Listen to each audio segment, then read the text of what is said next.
송은재TV 시작합니다. 윤석열 정부에서 가장 인기 있는 장관, 가장 화제를 몰고 다니는 장관은 역시 한동훈이죠. 한동훈 법무부 장관이죠. 한동훈 법무부 장관을 놓고 진영마다 평가가 정반대로 엇갈립니다.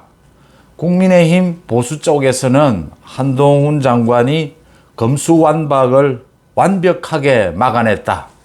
한동훈 장관이 절제된 법률적 논리, 지식으로 민주당을 압도하고 있다 라고 박수를 치고, 한동훈 장관의 어제 취임 100일째에는 수백 개의, 법무부에 수백 개의 한동훈을 격려하는 꽃다발이 배달이 됐다 이랬는데, 이 부분에 대해서 이제 민주당은 사진 찍기용 아니냐, 박범계는 사진 찍기용으로 그렇게 꽃다발을 전시한 것이 아니냐, 뭐 이런 이야기를 했는데, 그러면 뭐 추미애 때는 그것도 사진 찍기입니까?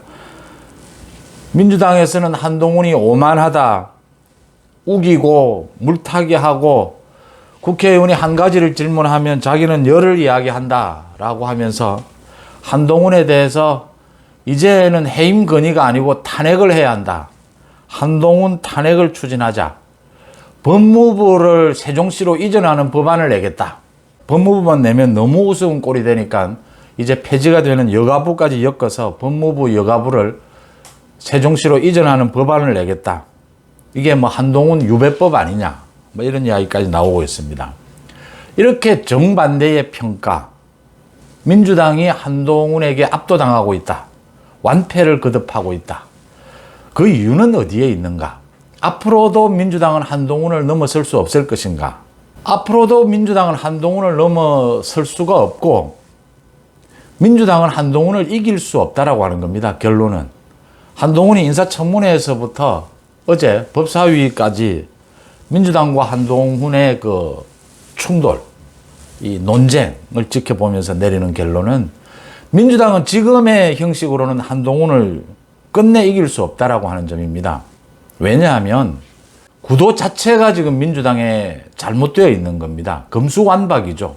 민주당이 검수완박법을 제정을 하자 이제 한동훈 장관은 시행령으로 검찰의 수사권을 완전히 복구시켰다. 검수완박 자체가 잘못되어 있어서 이게 뭐 상식적인 사람 누가 봐도 위헌이기 때문에 이 부분에 대해서 민주당이 고집을 하는 한 한동훈을 이길 수가 없다라고 하는 것입니다. 한동훈이 말이 많고 좀 우기는 부분이 있다라고 하는 것은 민주당 쪽에서 보면 이 시행령을 가지고 검수완박이라고 하는 이 법안을 눌러버리려고 하니까, 그러니까 등 표현이라고 주로 이야기를 하는데, 그 검수완박 법안에 법률은 언제나 모든 것을 다 담을 수가 없기 때문에 시행령을 예상을 하고 등이라는 표현을 많이 쓰죠. 검찰의 수사 개시권, 수사권을 남겨두는 것을 부패, 경제, 범죄 등 대통령령이 정하는 것으로 한다. 이렇게 등으로 한 한동훈 장관이 이걸 파고들어서 시행령으로 가지고 검찰 수사권을 완전히 복원시켰다 라고 이야기를 해도 뭐 틀린 것은 아니고요.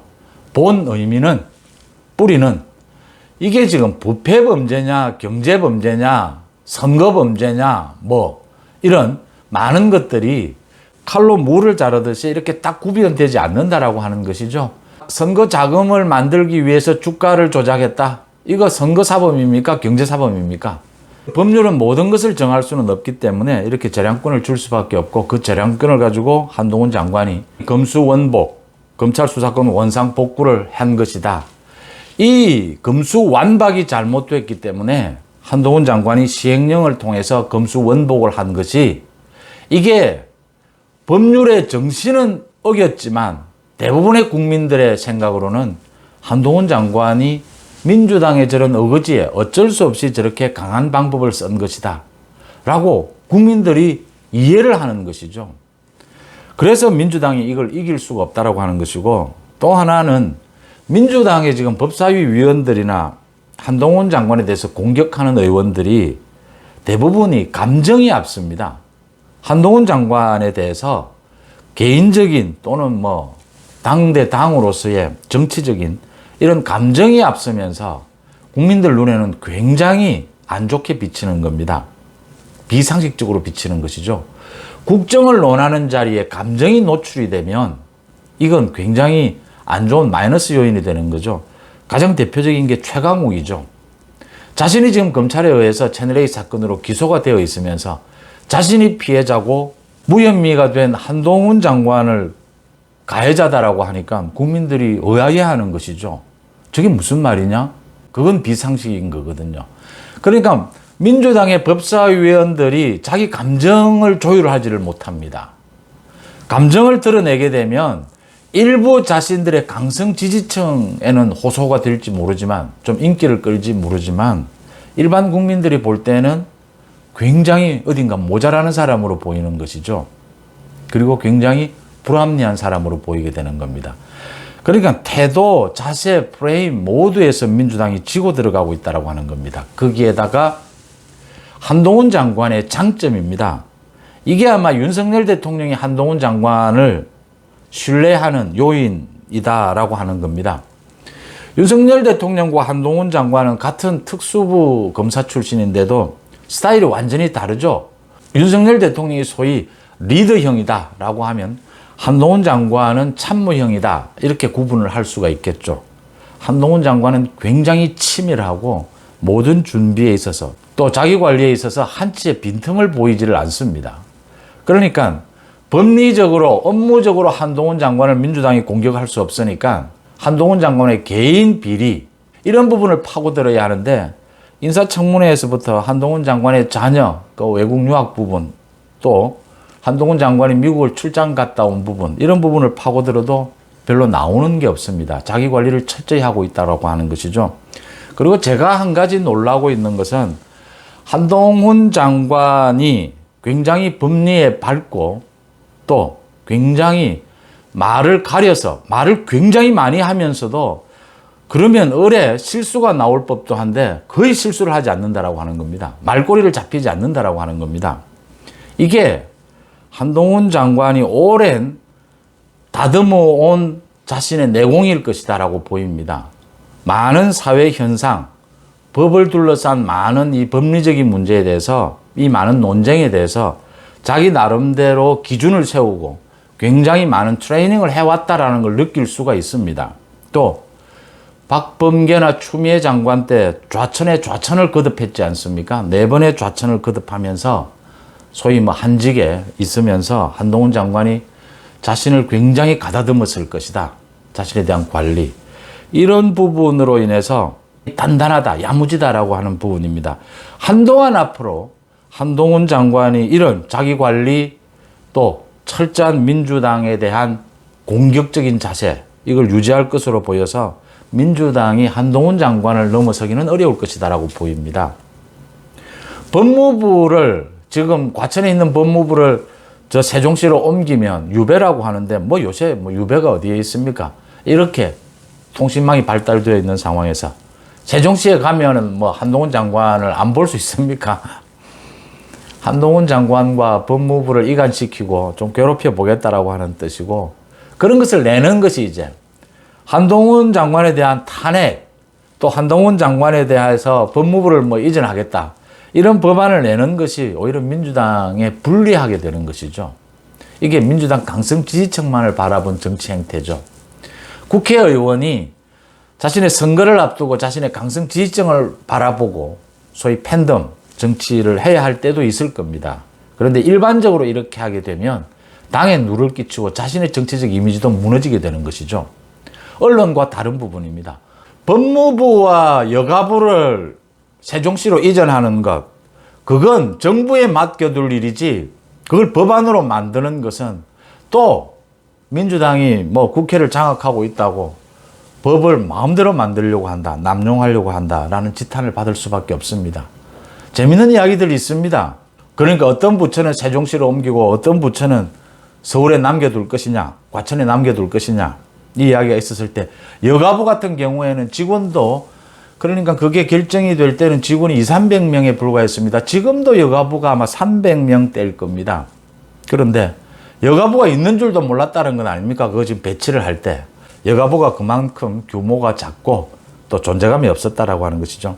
여가부는 있는 줄 없는 줄 몰라서 그래 서울에 남게 됐다라고 하는 것이고, 법무부는 서울에 남는 것이 훨씬 더 유용하다, 효율적이다라고 해서 남은 것이죠. 그런 것을 문제 삼는 것 자체가 민주당이 마이너스가 되는 것이고요. 민주당이 그래도 한동훈 장관과 어떤 형태로든지 앞으로 계속 경쟁을 해 나가려면 법사위원들을 지금 다 바꿔야 합니다. 최강욱은 이해충돌에 걸리고요. 이 지금 김용민은 계속 탄핵을 주장을 하는데 팬덤 정치를 해보겠다라고 하는 것이죠. 민주당에 해만 끼치는 겁니다. 프레임을 바꿔야 합니다. 금수완박의 이 구도 안에서 이런 부분들로 논쟁을 벌여서 한동훈 장관을 이길 수 없습니다. 한동훈 장관과 그래도 논란을 벌여보려면 정치의 영역으로 끌고 나와야 합니다. 정무적인 영역으로 끌고 나와야 합니다. 윤석열 정부에서 한동훈 장관이 너무나 큰 권력을 갖고 있는 것이 아니냐. 윤석열 정부 전체가 한동훈 장관의 너무 눈치를 보게 되는 것 아니냐. 이런 식의, 이러려면 어떻게 되어야 되느냐 하면은 법사위에서 민주당이 국민의힘 쪽과 소위 타협하고 협상하는, 협력하는 이런 모습 구도로 가져가야 합니다. 이런 모습 구도로 가져가야 한동훈 장관의 정무적인 감각을 검증할 수가 있습니다. 그런데 민주당은 지금 그렇게 가져갈 수가 없는 겁니다. 금수완박이나 법사위는 지금 뭐 국회에서 만들어지는 모든 법을 최종 검증하는 곳이니까 언제나 여야가 가장 첨예하게 충돌하는 곳이죠. 타협점을 찾을 수가 없다. 그 다음 법사위원들도 지금 바꿀 수가 없는 형편이다. 모두 지금 뭐 한동훈에 대해서 일을 가는 이런 사람들입니다. 그러니까 민주당은 이길 수가 없는 겁니다. 앞으로도.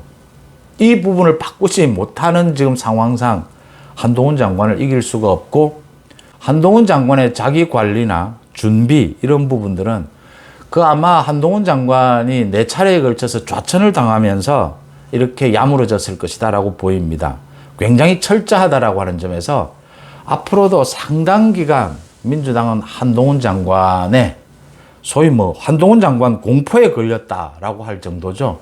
한동훈 장관을 넘어설 수 없을 것이다 이렇게 보이는 대목입니다. 민주당이 모든 것을 바꿀 수 있어야 하는데 그걸 바꿀 수 없는 한 민주당은 한동훈 장관에 억눌려서 국회에서 정말 아무 일도 못한다라는 소리가 날 수밖에 없다. 최강욱이나 김용민 이런 사람들이 나서서 자기 감정에, 자기의 정치적 개인적인 욕심에 한동훈에 대해서 이렇게 탄핵을 주장하고 법무부를 세종으로 이전하는 법안을 내겠다라고 하고 또 설득력 없는 공격을 하는 한 판판이 깨질 것이다 라고 하는 점이 예상이 되는 대목입니다. 이 대목에서 한 가지 더 말씀을 드리면 한동훈 장관을 모델로 삼아야 한다. 윤석열 정부의 다른 많은 장관들 또 국회의원들도 한동훈 장관을 모델로 삼아야 한다. 민주당에 대항하는 법, 지금 거대 야당을 다루는 법에서 정무적인 것은 좀 그렇다 하더라도 실무적인 영역에서 논쟁에서 한동훈 장관을 좀 본받을 필요가 있다고 하는 겁니다. 자기 관리 또 업무에 대해서 대하는 태도, 업무에 대한 지식, 능력, 이 자질 부분에 있어서 한동훈 장관을 모델로 삼을 필요가 있다고 하는 점입니다. 이게 쉽게 만들어지지 않는다라고 하는 겁니다. 한동훈 장관이 얼마나 자기 내공을 쌓기 위해서 얼마나 오랫동안 노력해왔고 절치부심해 왔는가라고 하는 부분을 충분히 느낄 수가 있습니다. 송은재TV 마칩니다. 고맙습니다.